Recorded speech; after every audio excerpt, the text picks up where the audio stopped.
Approve.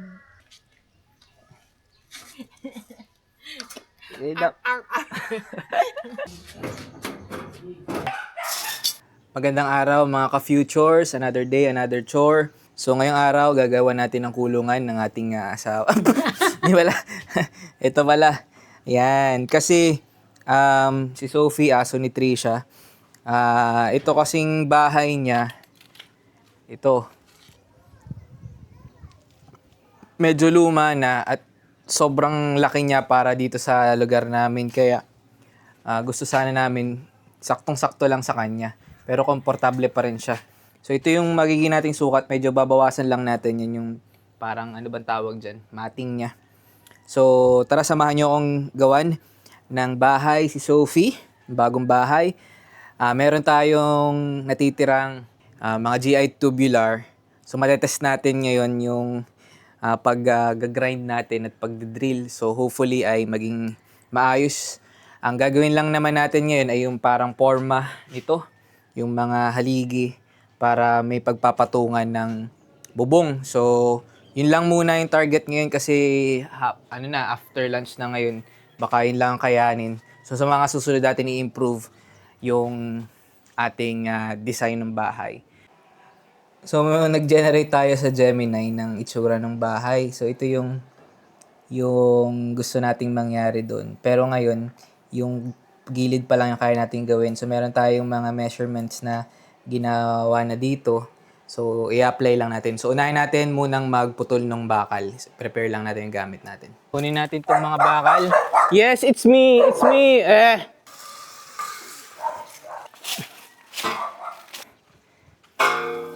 So final sukat lang tayo. Babawasan kasi natin to. So 23, saktong 23. 23. Kasi natin uli ang sukat. So natin. So 4 na 23 ang kailangan natin. Muna.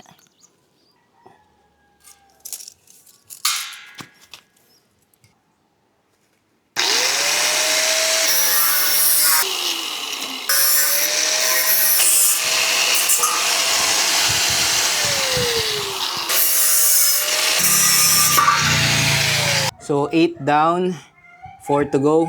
Doon na sa kabila, kunin natin yung sa pauling 1/2.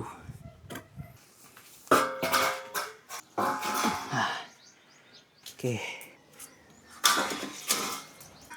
So nagsusukat na tayo ngayon nung para magiging joint niya. So dapat ay ito mag-shoot siya dyan. Then yung isang piece dito.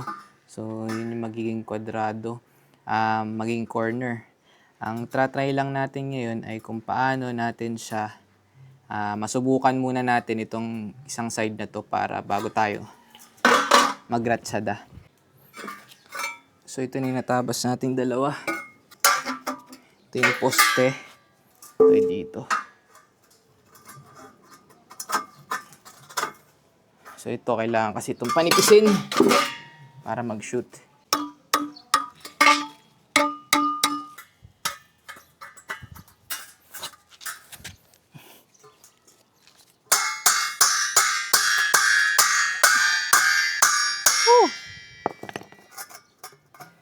So meron na tayo na sampulan.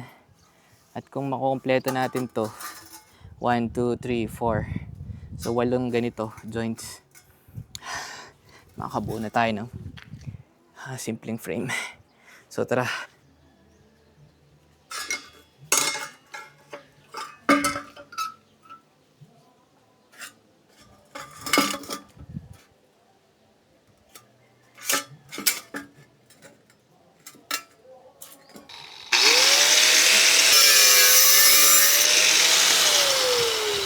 Tapos muna natin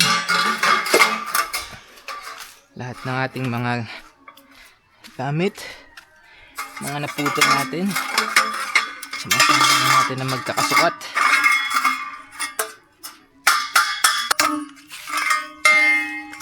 Kailangan lang nating i-point dyan para mag-shoot.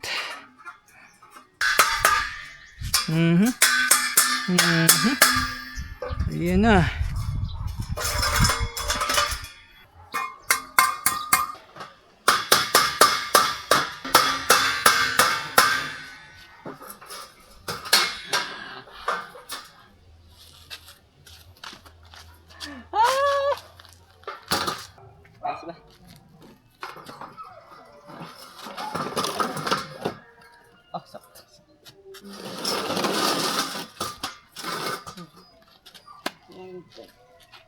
Approve. Wait, papasok. Patry ko lang. Sige, po. try mo.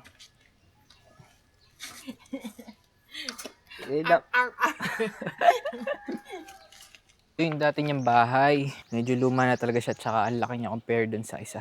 Malaki naman to para sa kanya. Hindi naman siya nag-stay malagi pag sa loob ng bahay niya. Lagi siyang sa labas. Kaya ito medyo mas malinis. Mas tidy kami dun. So ito yung bubong. Pansamantala, ito na muna rin yung gamitin natin.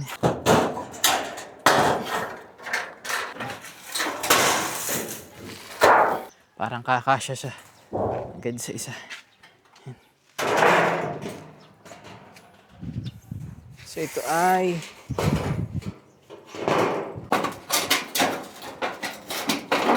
ganito pala dapat. Inaangat ito. Mas madali. New learnings.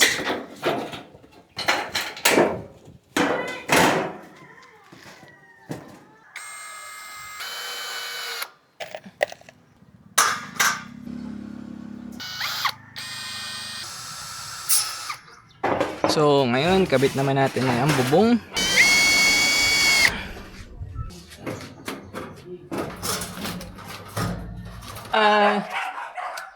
So, ito ay part 1 pa lang kasi nagpa-practice pa tayo ng pag-build nga nitong tubular. So, wala pa yung second phase, yung finishing ng ating bahay. So, tingnan mo, Sophie, okay ba? So, yan na ang pansamantala. So, part 1 pa lang ng ating bahay build. Ang laking alwan nung naging bagong bahay niya. So, papagandahin pa natin yan. So, abangan nyo sa next video natin yung pag-finish natin ng bahay ni Sophie. Paalam mga ka-futures!